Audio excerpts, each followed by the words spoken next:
I decided to research Anselm Kiefer, who uses realism and abstraction to form awe-inspiring pieces that confront the complicated history and politics of Germany after World War II. So Anselm Kiefer was born in March 8th, 1945 in this place in Germany. During this time, Germany was still recovering from World War II, and the younger generations were mad about the role that Germany had played. Kiefer agreed with these views and sought to create paintings and sculptures that reference these really real events from history. While at the SF MoMA, I was immediately drawn to his art. The first one that caught my attention was Suleiman, which was completed in 1983. I especially liked the thick paints and got a few side pictures of them that I'll show later. The second piece I'm focusing on today was posted in 1981 and is by the same author. It's called Margaret. At first, I was put off by the straw, but it grew on me as I researched his true meaning, which we'll dive into soon. Looking closer at Suleiman, you can see that it has earthy tones and charred texture. The white lines are rugged and brittle, which does a great job of simulating the feeling of brick. By looking closely at the white lines, you can make out the shape of a deep and vast corridor, which is hard to see due to the low light quality. The darkness also adds to the effects of the arches, making them seem to tower over the viewer.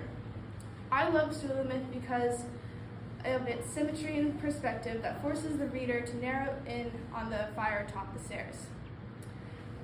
It is significantly void of any human presence in order to recognize the lasting impacts of the human atrocities. All this added together creates a sublime feeling, leaving the viewer in awe or in horror of this dark and grim place.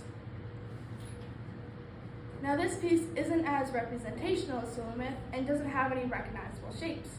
It uses lots of layers and undercoats to make it seem smoky.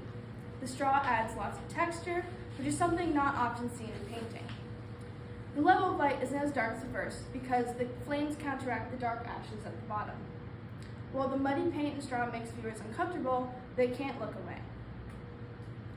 So, Death Fugue by Paul Celan is the poem that inspired Anselm Kiefer's work. The poem follows Jewish prisoners in an internment camp and their longing to die in order to escape. A young Jewish girl does die in the poem because of her hair being the color of Shulamite instead of Margaretta's.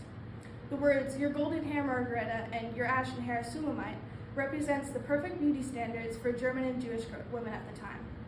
The names are also important. Shulamite refers to the heroine in the Song of Solomon from the Jewish Bible, and Margareta is a tragic figure from Goethe's Faust, who, despite her sins, is accepted into heaven because of her innate morality.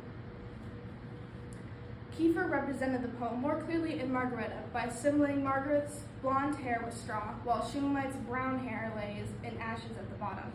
However, the flames at the end of the straw could symbolize how Kiefer is trying to burn away the female stereotype for Germany because of the horrors that resulted from it. In Shulamite, the perspective is so good because it was based off of a real place, the German Soldier Memorial Hall in Berlin. Kiefer's use of rough surfaces and grim colors cast the memorial hall in a darker lighting, making it seem haunted.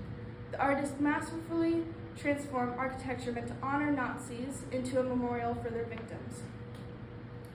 So why? Why make his paintings huge and uncomfortable and gory?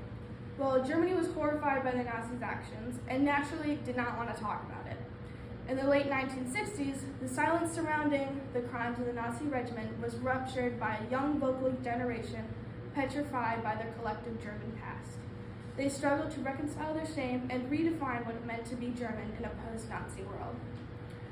Overall, Kiefer's attention-grabbing and shocking paintings were meant to break post-war silence in Germany and around the world. What really made me fall even more in love with his art was the thought, message, and process of making it. I wanted to make pieces that could draw viewers in and then some. When I started my first art piece, I was super excited to work with thick paint. I dove in and quickly found out that it was very hard to control. Very soon, my city landscape was pretty choppy, and I had lost the perspective I wanted. Still, I had fun learning how to mix, spread, and apply the paint. My second piece also wasn't what I wanted it to be. It started out as an attempt at abstract painting like Margaret, but it didn't feel like it was coming along. So I left it alone for a bit, hoping to come back to it with new ideas. My third piece I got to do at home. This time I actually had an idea of what thought-provoking media I wanted. I love the meaning behind Kiefer's work and decided to find something important to me that I could bring attention to through art. I chose the problem of book banning in the US and around the world. I believe that stripping away knowledge actually harms us because we can't learn from it. And my piece highlights a smooth bookshelf, similar to my own, and filled it with books of all shapes and sizes and colors. However, if you look closer, you can see that the titles and authors have been crossed out or covered in black paint, making them unreachable. Well, that was a great start. It was too literal. And with my fourth and final painting, I sought to share my message in a more subtle manner. Kiefer adds straw and ash and other materials from his stories into his painting, and I wanted to do something like that. I got to experience Kiefer's method of layering as I painted over my abstract piece to keep the lumpy texture. I then tore some pages from a banned book I owned and crossed out the words with Sharpies. After that, I applied them to the wet paint, added some extra crosses, then using my hands, I dragged white and red paint to add diversity to the black background. I learned to appreciate Kiefer's methods of melodically or angrily painting each layer to build up his art, while also looking deeper into societal and political issues. I think studying his art could help people come to terms with the past, while also looking forward to the future with more understanding of our actions. Now, I always dreamed of running my hands over the surface of Sulamite or poking the straw in Margaret. However, you can't do that in a museum, but since this is my own art, I encourage you to touch it and see how it feels. Thank you for listening.